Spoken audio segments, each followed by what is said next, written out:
And joining us now, one of the combatants in that fight, it's Jessica Evil Eye, the number 6 ranked contender, going to take on the number 12th ranked Julianna Pena, known as the Venezuelan Vixen. Jessica, thanks so much for joining us here at 120 Sports. We know it's a big one for you come Saturday night. First of all, how are final preps coming along? I know you're in H-Town. How are you getting ready for Saturday night? It's been amazing. You know, like I just finished up my morning workout and I'm about 4 pounds out from where I need to be. So I just got done having some good lunch and chowing on some strawberries and some almonds and just really excited. Like I like being here in Houston. I like Texas and it feels good. You know, I'm excited for this fight. When you say 4 pounds, Jessica, for the layman that might not know, like that's no sweat for you, right? I mean, that's a piece of cake being here as you get a couple of days away from the fight. 4 pounds is no problem for you? You know, it's never easy, but it's definitely not as hard as, you know, I'm not one of those people that like to cut 20 pounds fight week. You know, I think that messes with your body. And, you know, I'm not real hip on doing that, you know, and I used to use one of the IVs. So, I mean, this will be one of the fights in a while that I haven't used an IV. And I mean, not that I ever needed it, you know, I just planned myself a lot properly and through my food and my diet. And I'm excited. I mean, I'm literally right on track and I feel really, really good right now. That's bad news for Julianna come Saturday night with you feeling that good. We've talked about, obviously, you've been one of the names there, Jessica, in the women's division, in the bantamweight division, thought to be a title contender. We know Julianna's kind of coming up the ranks here. Is she really ready to get in the octagon with the likes of yourself? You know, I mean, listen, I kind of feel like I've had a dagger in my heart since my last loss and the way that everything went down with my last fight. I just felt like I didn't fight like myself. I felt like I fought to not lose instead of fight to win. And I feel like that it changed me and I can't explain it. And it's not for people that I can truly put into words for people who don't understand me and truly personally know me. But those tears ran down my face steady for a week. And I never want to feel that way again. And I know that I'm capable of making sure that never happens again. And, you know, I had a great camp. You know, I'm used to having these quick turnarounds. It's how I survived in my NAAFS and my Bellator years. I mean, my best years were done with fights that were done in 8 weeks, you know, 8 weeks. So, I mean, this is like, it's like the old me, man. It's like the old fight style, like quick return, you know, and I'm feeling a different aura to myself. And even my coach, like, my coach Marcus was like, that's, you know, he gets like this angry look on his face and his mouth gets a little small and he's like, that's the just guy I know. That's who it is. And it was exciting that I know that, you know, I'm back here where my teammate had his debut. Stipe Miocic had his debut here.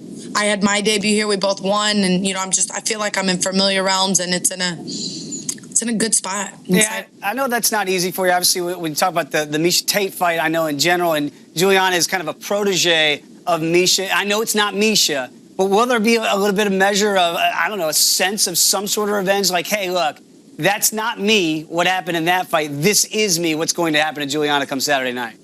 No, man, you know, it's just no correlation between them. You know, I mean, we're all fighters, we're all individuals. And I really like Julie. I've had a chance to hang out with her. I mean, we've had beers together. We were at the Fighter Summit. I mean, I think she's a really cool person. I mean, when it boils down to it, business is business. And, you know, we both are striving to get to where we got to get to. And maybe because of that, you're going to see an amazing fight between the both of us. And, you know, kind of those inhibitions, you know, kind of go away, you know, and we're able just to go out there and just fight super hard. I wonder how hard that's got to be, though, Jessica, because when you are friends with somebody, right? It's not.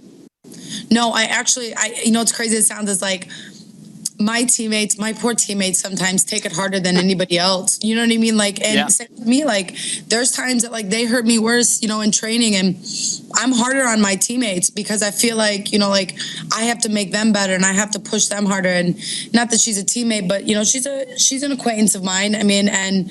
I mean, really, when it boils down to it, business is business. And, you know, we're not all going to be fighters for years. Eventually, one day we'll be able to set aside that and talk about memories and talk about moments. And I mean, what was it? I was watching the Muhammad Ali documentary, and it was like where George Foreman was talking about when fighting Ali, and, you know, same with the family.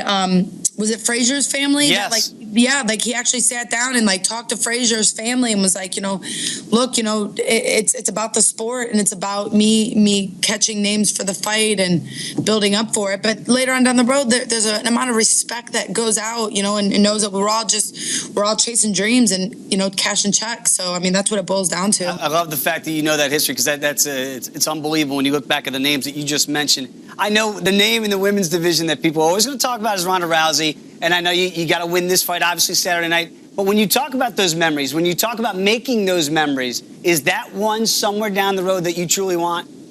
I mean, come on now. How could I sit here and say to you I don't when I do? Like I want that life. I want that for myself. I want that for my team. I want my coach to be known as one of the best UFC coaches in the world, and he coached a UFC heavyweight, Stipe Miocic, and a bantamweight to world titles through so much adversity from the beginning years to. I want that for them. I want to put my trainer, Bobby, in a better, financial position by helping him and his family. I want my friends to tell their kids a story and say, man, I got to go with, TT Jessica. And I don't know if you know TT Jessica is basically like a Spanish way for saying a family member, but I want, them to say that and have memories and things that that they got to enjoy along the way, and same with the UFC people. I make sure that any interaction with me that it's a positive one, and I think that goes a long way, and it tells a much bigger story than just being someone who just goes out there, kicks someone's butt and doesn't really do anything. That's pretty cool for the right reasons why you want to get that accomplished. Tell me then how you get down that road. How do you get that arm raised in victory come Saturday night against Julianna? You know what? It's everything. It's everything that's led up till today. It's everything that's led up till October 3rd. From the moment I started fighting when I was 19 to now I'm 29, like every moment, every win, every loss, every hard training day, every easy training day, they all add up to this. And, I feel in a really good state of mind. I feel in a really good, I feel good. And it makes me feel a little bit more dangerous than I did the last time, and it makes me feel smarter, and I feel a lot smarter than I ever have, and it's time to fight. You know what I mean? Like, we can sit here and talk about what I could do, what I'm not going to do, what I possibly want to do, but I have to go I have to go make things happen. Mm-hmm. There it is. It's coming on Saturday night. Cannot wait to see it here. Jessica, it should be one heck of a fight. Evil Eye, you might be evil to the opponent, but you're nice to us here at 120 Sports. We appreciate you checking us out, Jessica. And